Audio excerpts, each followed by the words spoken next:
ये जो रूहानी आमिल है ना, रूहानी आमिल जो जिन चुड़ैल भूत भगाते हैं, चाहे वो देवबंदी हो, बरेलवी हो, अहले हदीस हो, ड्राइवन का मुकीम हो, तबलीग में साल लगा हुआ हो, बुजुर्गों ने खिलाफत दी हुई हो, कभी किसी से मुतासिर मत हो। ये कख भी नहीं है इनके पास, कोई उलूम नहीं। इल्म तो कहते हैं उलूम है, उलूम, इल्म भी नहीं है। उलूम तो बहुत आगे की चीज है। ये किसी का ना कुछ बना सकते हैं, ना किसी का कुछ बिगाड़ सकते हैं।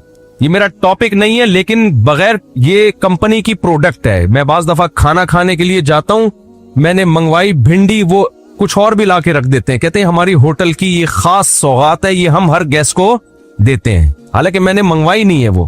तो आप ये टॉपिक पर बात सुनने के लिए आए नहीं हो, लेकिन 4 शादियां और आमिल के खिलाफ ये मेरी प्रोडक्ट है जो मैं लाजमी आपके सामने रखूंगा। ये आपको सुनना पड़ेगा, चाहे आपको खुशी हो या आपको गम हो। बात आ रही है समझ में? तो 4 शादियों में तो मैं ज्यादा बात नहीं करूंगा, लेकिन ये आमिल लोग जो हैं, खुदा के लिए इनसे अपने आप को बचाओ। और इस पे चीखना इसलिए पड़ता है कि इसमें उलमा मुबतला हैं।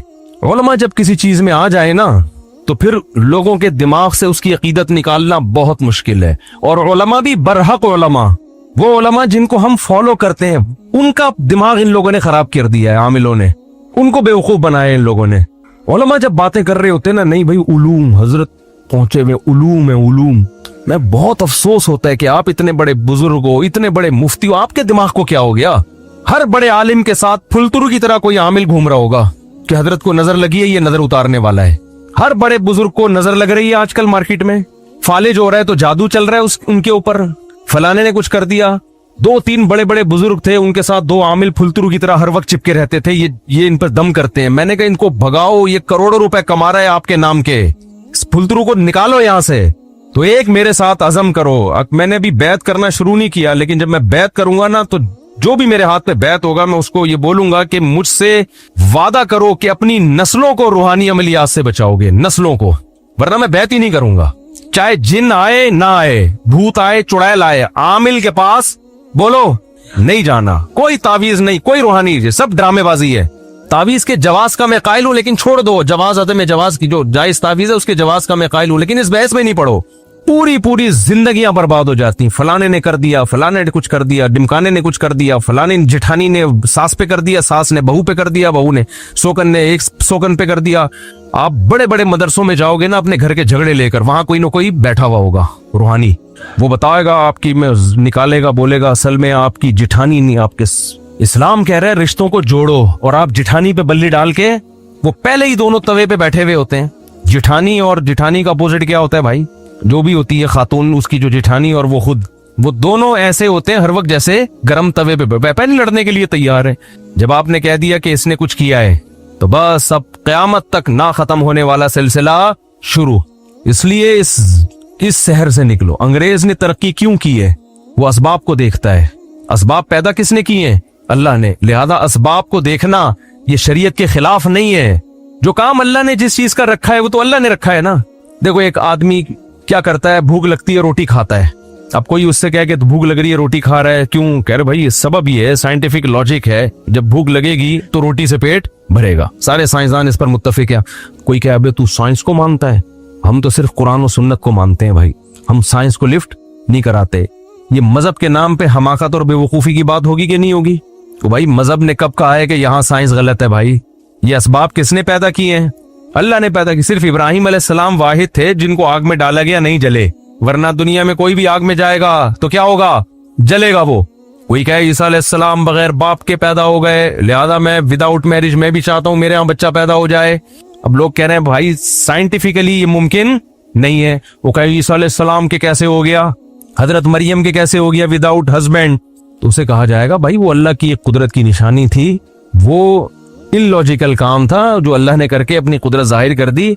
लेकिन अल्लाह की आदत क्या है कि जो काम होता है वो असबाब के तहत होता है। अब होता ये है कि घरों में जब लड़ाइयां होती हैं, तो जब भी काम हो रहा है ना, तो उसके पीछे कोई ना कोई सबब है, ये जहन में रखो।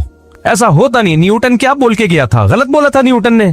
न्यूटन कह के गया था कि जो चीज रुकी हुई है कयामत तक रुकी रहेगी, जब तक उसको हरकत देने का कोई सबब ना हो। हरकत एक काम है ना, तो जब तक कोई मुहर्रिक नहीं होगा वो हरकत में नहीं आएगी। और जो चीज चल रही है वो रुकेगी नहीं जब तक कोई रोकने वाली शय ना हो।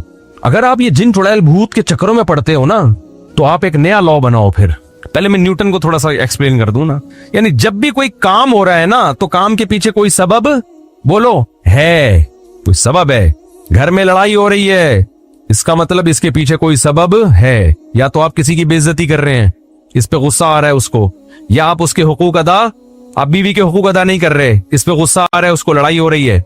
माँ के साथ बदसलूकी कर रहे हैं, बीवी को तरजीह दे रहे हैं, सास बहू का आपस में क्या हो रहा है, इख्तलाफ हो रहा है। या तो सास जालिम है या बहू जालिम है, या जिठानी गड़बड़ कर रही है, आप सही चल रहे हैं, कहीं ना कहीं गड़बड़ हो रही है।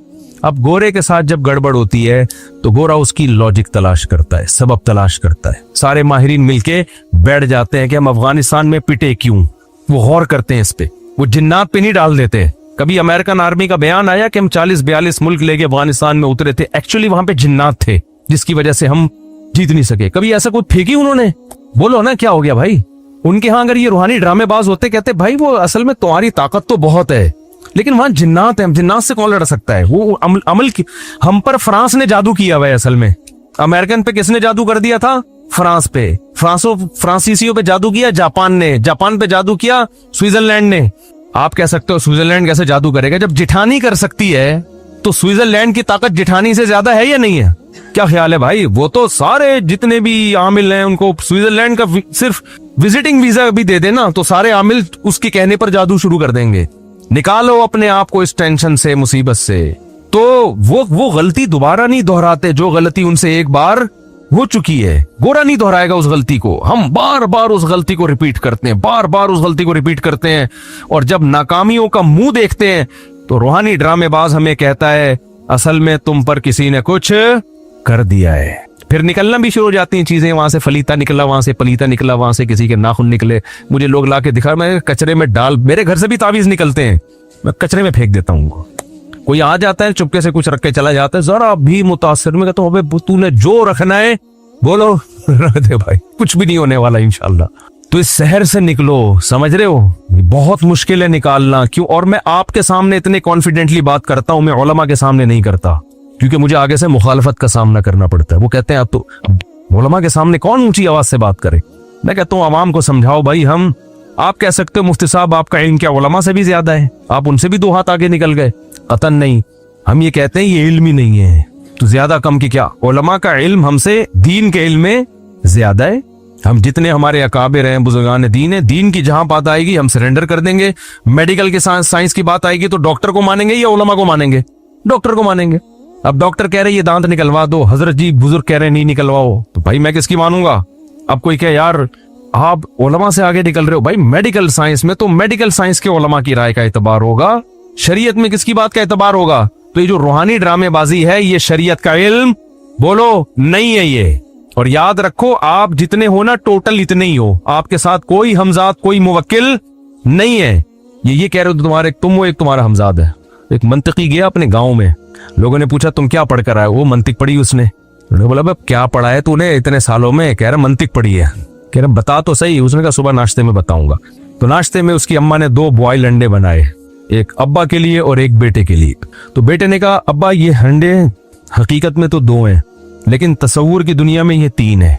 एक ये अंडा, एक ये अंडा और एक इन दोनों का मजमुआ।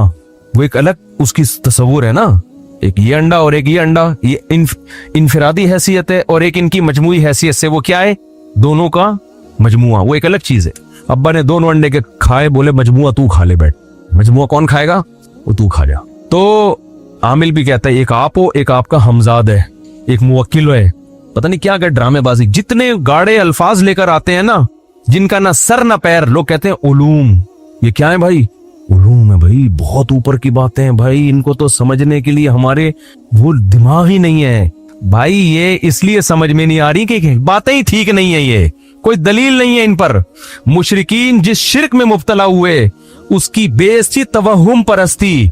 इम्कानात की दुनिया में बहुत कुछ मुमकिन है, हमने इम्कानात की दुनिया को नहीं देखना, हमने दलाइल की दुनिया को देखना है। जिस चीज का दलील से सबूत होगा उसको माना जाएगा, सबूत नहीं है तो इम्कान तो बहुत कुछ हो सकता है। देखो मैंने केस किया जैद पर कि इसने मेरे 1 लाख रुपए चोरी किए। जज ने बुलाया, जैद ने मेरे खिलाफ केस किया, सॉरी मैंने जैद के खिलाफ केस किया कि जैद ने मेरे 1 लाख रुपए चोरी, आप लोग को सब आवाज साफ आ रही है? कोई कंफ्यूजन तो नहीं हो रही ना आवाज में? मैंने जज के सामने कहा जी जैद ने 1 लाख रुपए चोरी किए। जज ने कहा तुम्हारे पास दलील क्या है? मैंने कहा गवाह, क्या मैं पागल था? उस वक्त गवाह लेके घूम रहा होता? जब ये चोरी कर रहा था तो मेरे पास अगर गवाह होते तो मैं चोरी करने देता इसको? मैं तो पकड़ के कुट लगाता। जज क्या, अच्छा कोई कैमरे की रिकॉर्डिंग दिखा दो। जज साहब अगर वहां कैमरा लगा होता तो ये चोरी करता? इसने ऐसी जगह चोरी की है जहां कैमरा नहीं लगा हुआ था। जज क्या है भाई, मैं जज डाल देगा, जैद को चोर करार दे देगा? बोलते क्यों नहीं भाई? अब जज कह रहे ये जैद बरी है। मैं कहूं जज साहब क्या इस बात का इम्कान नहीं कि मैं सच बोल रहा हूं? जज क्या कहेगा 100% इम्कान है, लेकिन इम्कान की बेस पे कभी फैसले नहीं होते। इम्कान तो बहुत कोई, इम्कान तो इस बात का भी है कि आपने चोरी की हो और ये केस ही ना कर रहा हो, इस बेस पे कि गवाह नहीं है, इसका भी तो इम्कान है। इम्कान तो इसका भी है कि 1 लाख नहीं 1 करोड़ चोरी की हो। पता नहीं क्या क्या इम्कानात दुनिया में है। कभी इम्कान की बेस पे फैसला नहीं किया जाता। मुशरिकीन जो ये करते थे कि ये बुत हैं जो अल्लाह ने इनको इख्तियारात दे रखे हैं, ये बुत हमें औलाद देगा, ये वाला बुत हमें हमारी शादी कराएगा, ये वाला बुत जो है हमें रोजगार देगा, ये वाला बुत हमारे बीमारों को ठीक करेगा। जैसे हिंदू यही कहते हैं ना, हिंदुओं के बहुत सारे भगवान है, ये वाला भगवान ये काम करेगा, ये वाला भगवान ये काम करेगा, ये थोड़ा महंगा भगवान है, ये ज्यादा बड़े बड़े काम करेगा, ये थोड़ा सस्ता वाला भगवान है, ये थोड़े कम रेट वाला भगवान है, 20 किस्म के। अब जब उनसे पूछा जाए, पहले मुशरिकों से भी पूछा जाता था भाई तुम्हारे पास क्या दलील है ये करेगा? वो कहते थे दलील नहीं थी, वो कहते थे हमने अपने बाप दादा से सुनते आए हैं, तो अल्लाह के लिए क्या मुश्किल है कि अल्लाह इनको इख्तियारात दे दे? इम्कान तो है ना कि हो सकता है अल्लाह ताला ने इनको इख्तियार दे दी। जैसे आज हम जब मुशरिक से बात करते हैं कि इन बुजुर्गों के पास बिल्कुल इख्तियारात नहीं है, वो कहते हैं, जवाब ये देते हैं कि भाई इनका अल्लाह से ताल्लुक है, तो अल्लाह अगर अपने बंदों को औलाद देने का इख्तियार दे दे, बिगड़ी बनाने का इख्तियार दे दे, तो इन वहाबड़ों को क्या तकलीफ हो रही है इस पे? कहते हैं कि नहीं कहते? भाई तुम लोगों को क्या तकलीफ है इस पे? अगर अल्लाह देना चाहे तो कौन सी रुकावट है? भाई अल्लाह देना चाहे तो कोई रुकावट नहीं है, लेकिन इतना काफी नहीं है कि अल्लाह देना चाहे तो दे सकता है। दलील होनी चाहिए कि दिए भी हैं कि नहीं दिए। नहीं आई मेरा ख्याल है बात समझ में। इम्कान की दुनिया में तो बहुत कुछ क्या है पॉसिबल है। इम्कान की दुनिया में तो ये भी मुमकिन है अल्लाह इस लकड़ी को इख्तियार दे दिया हो, इस चश्मे को इख्तियार दे दिया हो। अल्लाह ने देगा क्यों? कुरान कहता है कि ज़रब लकुम मसलन मिन अनफुसिकुम, अल्लाह तुम्हारी मिसालें बयान करता है, तुम्हारे अंदर की मिसालें बयान करता है। तुम्हारे जब गुलाम होते हैं, अरब में गुलाम की जितनी प्रॉपर्टी थी उसका मालिक उसका मौला हुआ करता था। तो क्या तुम गुलामों को अपने इख्तियारात में अपने साथ शरीक करते हो? कोई भी नहीं करता। तो मैं इस मखलूक को जो मेरे नजर में गुलामों से बदतर है, कमजोरी में, रुतबे में नहीं, कमजोर होने में, मैं उनको अपने साथ इख्तियारात में शरीक क्यों करूंगा? तो हर शिर्क की इब्तदा कहां से होती है? तवहुम परस्ती। मे बी, इंग्लिश का लफ्ज है ना, मे बी, हो सकता है, हो सकता है ऐसा हुआ हो सकता है ऐसा हुआ हो सकता है ऐसा हुआ हो। भाई हो सकते पे हम नहीं जा सकते। आजकल आपने देखा होगा बच्चे को नजर लगे, खवातीन मिर्चें जला रही होती हैं, अजीब अजीब टोपी ड्रामे कर रही होती हैं। हो सकता है भाई इससे नजर क्या हो जाए, भाई इसकी दलील क्या है? तो खवातीन ये दलील देती हैं फला की नजर उतर गई, बच्चा रोता था, मिर्चें जलाई। भाई बात यह है कि शैतान जो है ना, शैतान, उसको पता होता है कि मैं जिस बच्चे को छेड़ूंगा इसकी माँ उल्टी सीधी हरकतें करेगी, फिर मैं छेड़ना छोड़ दूंगा ताकि उन उल्टी सीधी हरकतों पे इसका ईमान बढ़े। जो माएं ये काम करती नहीं है उनके बच्चे बिला वजह रोते ही नहीं है। जब कोई माकूल रीजन होती है तो रोते, वरना नहीं रोते। तो ये जो रूहानी आमिलों के पास जाने वाले लोग हैं, शिर्क करने वाले लोग हैं, शयातीन इनसे खेलते हैं। शयातीन को पता है कि ये इन पर ईमान रखते हैं, लिहाजा इनको तंग करो। जब ये आमिल के पास जाएंगे तो तंग करना छोड़ दो, और जो कि जाता ही नहीं है तो शैतान कहता है भाई यहां टाइम वेस्ट करने का कोई फायदा नहीं है, इनको तंग करने की जरूरत है ही नहीं। मेरे ऊपर जिन क्यों नहीं आ जाते? मैं इतना आमिलों के खिलाफ 25-30 साल से बोल रहा हूं, एक भी जिन ऐसा भी नहीं कि कोई मजाक करके चला गया हो मेरे साथ, बहू करके गया हो। मैं 25 साल से आमिलों के खिलाफ और जिन ये जो जिन चुड़ैल भूत के ड्रामे शुरू किए, मैं बोल रहा हूँ, कोई एक भी नहीं है। हमारे घर में भी सब कुछ होता है भाई, जो नॉर्मली लोगों के बच्चे बीमार भी होते हैं, ठीक भी होते हैं। मुझे नहीं याद कभी मैं किसी आलिम के पास गया हूं कि फलीता कोई पलीता। आज हर दूसरा आदमी फलाने कर दिया है, फलाने नजर लगा दी है। नजर बरहक है, लगती है, इतनी नहीं जितनी आजकल लोगों को कुछ चीज ही नहीं नजर लगने के लिए तुम्हारे पास। यार कोई बहुत ही अचंभे का काम हो तो इम्कान होता है। जैसे याकूब अलैहिस्सलाम के 11 बेटे थे, 11 बेटे, सारे खूबसूरत, कड़ियल, जवान, मिस्र के एक दरवाजे से दाखिल हो रहे हैं। यूसुफ अलैहिस्सलाम के बारे में हदीस में आता है, अकेले यूसुफ को अल्लाह ने, बुखारी मुस्लिम की हदीस है, आधा हुस्न अकेले यूसुफ अलैहिस्सलाम को दिया है।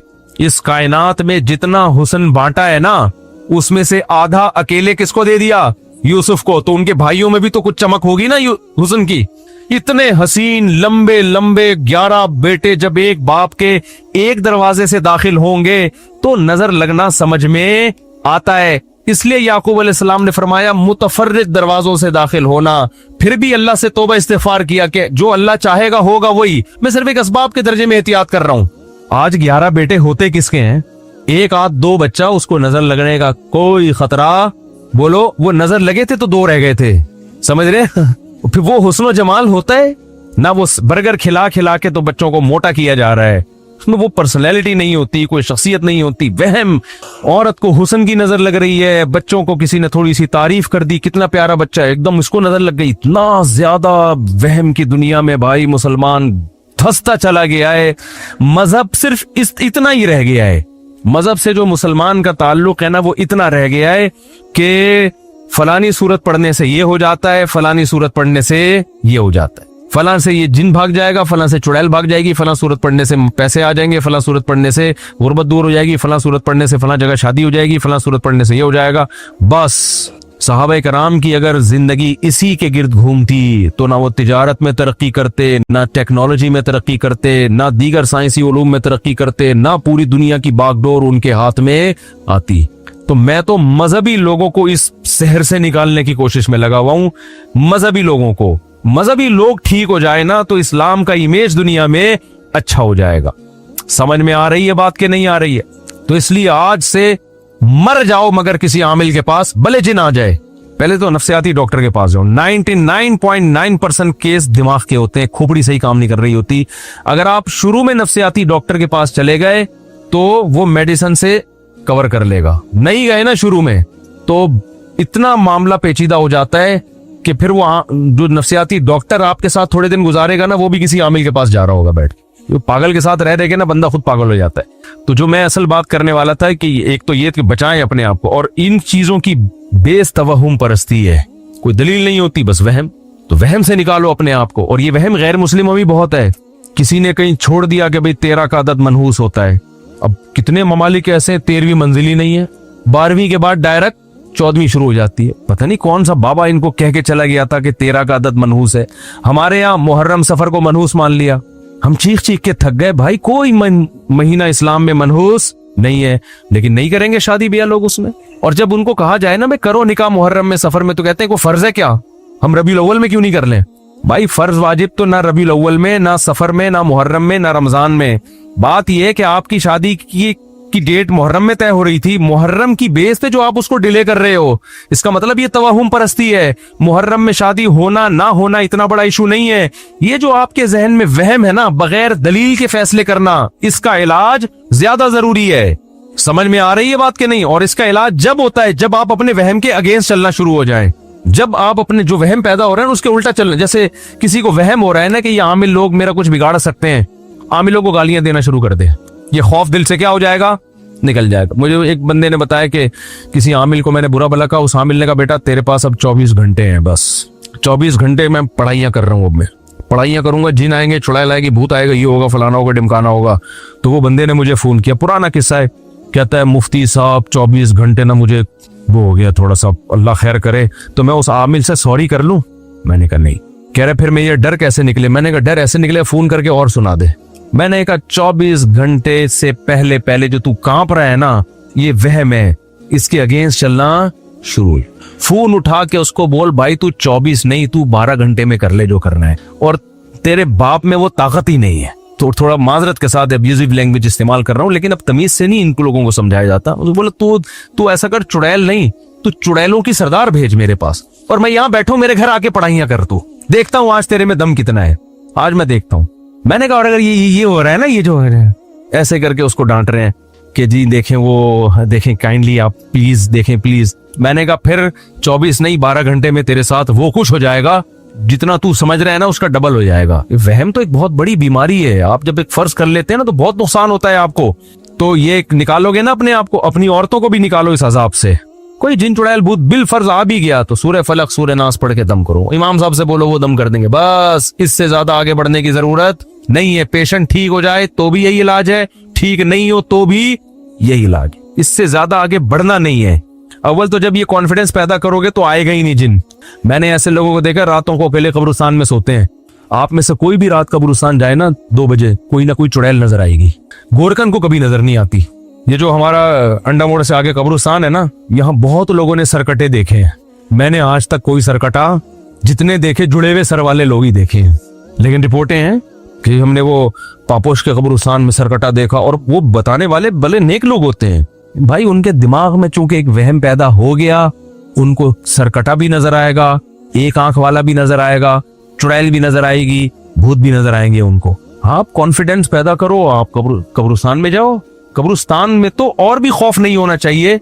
वजह उसकी है कि खौफ तो जिंदों से होता है, मुर्दे तो बेचारे मरे इसलिए कि अब किसी काम के, वो मौत नाम ही इसी चीज का है। मैं अक्सर एक वाकया बताता हूँ ना, एक साहब ने कहा कि मैं मजार पे जा रहा हूँ, मुझे फालिज हुआ है जो है ना, तो मैं मजार पे जाऊंगा, मैं दुआ मांगूंगा ताकि बाबा की बरकत से मेरा दूसरा धड़ भी, मेरा फालिज खत्म हो जाए। मैंने कहा भाई जिस बाबा की कब्र पे जा रहे हो उनके दोनों धड़ काम नहीं कर रहे हैं, तो तुम्हारा आधा धड़ तो कम से कम काम कर रहे हैं ना। तो जिसके दोनों धड़ काम ना कर रहे हो, वो उसका धड़ कैसे सही कर सकता है जिसका एक धड़ काम ना कर रहा हो। उनको तो अगर कर रहे होते तो वो अपना धड़ पहले सही करते ना। तो मुर्दों से तो बेचारे वैसे ही खौफ नहीं होना चाहिए, लेकिन जिन चुड़ैल भूतों के जितने वाकयात कब्रिस्तानों से मुताल्लिक हैं, इतने कहीं और से मुताल्लिक नहीं है। नजर भी आ जाते हैं लोगों को, वहम होता है। तो इसलिए अपने आप को ना रियलिटी की दुनिया, घर में चोरी हो रही है, चोर का पता नहीं चल रहा, जिन पे मत डालो। बहुत केस मैंने ऐसे पकड़वाए हैं, लोग कह रहे यार कोई भी चोरी नहीं कर रहा, पता नहीं लॉक कहां से खुल जाता है। मैंने कहा अंदर ही का चोर है, कह रहे नहीं हमारे घर में। मैंने कहा भाई हो नहीं सकता। मैंने कहा खुफिया कैमरा लगा दो कहीं से। तो बैंकों से चोरी होती है, कभी देखा बैंक ने हिसाब किताब में गड़बड़ आ रही है बैंकों में ना, साल के आखिर में ऑडिट होता है ना, पूरा करोड़ों रुपए का हिसाब, पता चला जी करोड़ों रुपए में गड़बड़ हो रही है। कभी देखा बैंक के जो ऑडिट करने वाले हैं उन्होंने कहा इस दफा कुछ चुड़ैल का केस लग रहा है या कुछ जिन ने लॉकर से पैसे निकाले। तो इसलिए अपने आप को इस शहर से निकालो। खैर मैं लुकमान अलैहिस्सलाम की बात कर रहा था, तो पहली बात अपने बच्चों को भी जिन चुड़ैल भूत के बारे में मजबूत कर दो।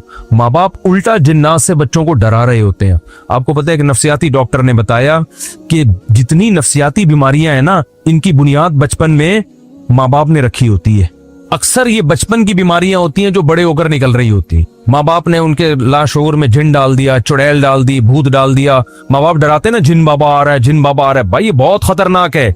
बच्चों को ऐसे कार्टून दिखा रहे हैं जिनमें जिन चुड़ैल भूत दिखाई जा रही हैं, बच्चे बहुत डर जाते हैं इससे और उनके लाशऊर में खौफ पैदा होता है।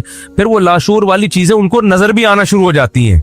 अचानक रात को चीखेगा अब्बू ये चुड़ैल खड़ी हुई है सामने। जी ये सारे हो रहते हैं, या तो मोबाइल पे देख रहा है या कंप्यूटर पे देख रहा है, या उसको स्कूल में कोई जिन चुड़ैल भूत की बात कर रहा है, या माँ बाप उसको जिन चुड़ैल भूत से डरा रहे होते हैं। बच्चों में तो कॉन्फिडेंस पैदा करो, बेटा किसी से डरते देखो, मैं तो सिर्फ तुम्हारी अम्मा से डरता हूं, मैं इसके अलावा मैं किसी से नहीं डरता। तो तुम भी अपनी माँ से डरा करो, बस समझ रहे हैं ना, सिर्फ अपनी माँ से डरा करो और माँ बताए अपने बाप से डरा करो, बाकी किसी से डरने की जरूरत नहीं है। बहादुरी, हमने ऐसे बच्चे भी देखे बिल्लियों को यूं करके दुम से उठा लेते हैं, डरते ही नहीं है, और ऐसे बच्चे भी देखे चूहा देख के भाग जाते हैं वो। तो वही क़ाल लुक़मान लिब्निही वहुव यईज़ुहु या बुनय्या ला तुशरिक बिल्लाह। लुक़मान अलैहिस्सलाम ने पहली नसीहत ये की कि अपने बच्चों को ये सिखाया जाए सबसे पहले अल्लाह का तारुफ। उसमें 2 तारुफ कि भाई हमें किसी ने पैदा किया है, हम खुद ब खुद पैदा नहीं हुए। सबसे पहले डार्विन के नजरिए पे रद्द करो बच्चों को, क्योंकि जब स्कूल जाएंगे डार्विन की थ्योरी पढ़ेंगे, उनके गुमराह होने का खतरा है। बताओ बेटा स्कूल में डार्विन की थ्योरी पढ़ाई जाएगी, एज ए साइंस थ्योरी पढ़ने में कोई हरज नहीं है, ताकि नॉलेज हो आपकी। लेकिन बेटा हम बंदर से नहीं बने, ये पॉसिबल ही नहीं है कि एक सेल ऑटोमेटिकली तरक्की करते करते करते करते खुद ब खुद बंदर बन जाए और खुद ब खुद वसीम भाई और गफ्फार भाई और सत्तार भाई बन जाए। बेटा ये अकलन मुमकिन नहीं है, नामुमकिन है। ये चीजें बच्चों को पहले से सिखा दो, ये हो नहीं सकता। एक साइंटिस्ट ने बड़ी प्यारी बात की, एक फ्रांस का एक साइंसदान है, मुझे नाम उसका याद नहीं है, तो याद था भूल गया, क्योंकि गोरों के नाम बड़े मुश्किल किस्म के होते हैं ना। अगर गफ्फार भाई नाम होता तो याद रहता हमेशा से। भाई फ्रांस का साइंसदान था, वसीम नाम था उनका, वसीम मोतीवाला, वसीम कबाड़िया, कुछ भी होता। अब उनका नाम ऐसे मुश्किल फ्रांसीसी नाम है, मुंह से निकलता ही नहीं है। तो उसने एक बात लिखी कि हम अपनी जेब में 10 पर्चियां डालें, 10 पर्चियां डालें और हर पर्ची पे लिखे 1 2 3 4 5 6 7 8 9 10, इस तरह गिनती लिख दें।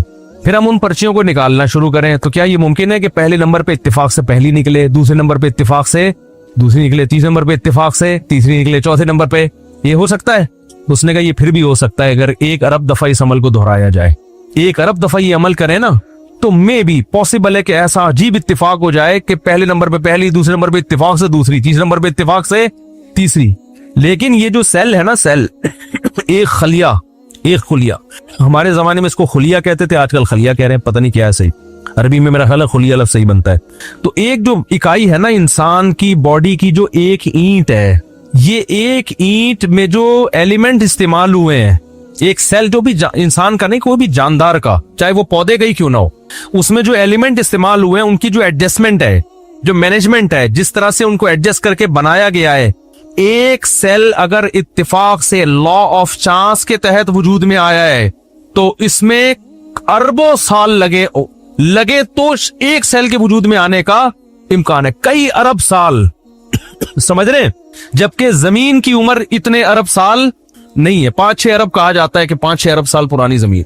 तो जमीन में एक सेल मेरे भाई लॉ ऑफ चांस के तहत वजूद में आने के लिए खरबों साल चाहिए, जबकि जमीन की इतनी उम्र नहीं है। खरबों साल में शायद ऐसा हो जाए, वो भी यकीन नहीं है। और उसमें भी फिर उस सेल का इवॉल्व होके 2 सेल में तकसीम, फिर 3 में, फिर 4 में, फिर पूरा पौधा बनना, फिर पूरा फल बनना, फिर पूरा जानवर बनना, फिर वो जानवर से तरक्की करते करते बंदर बनना, बंदर से इंसान बनना।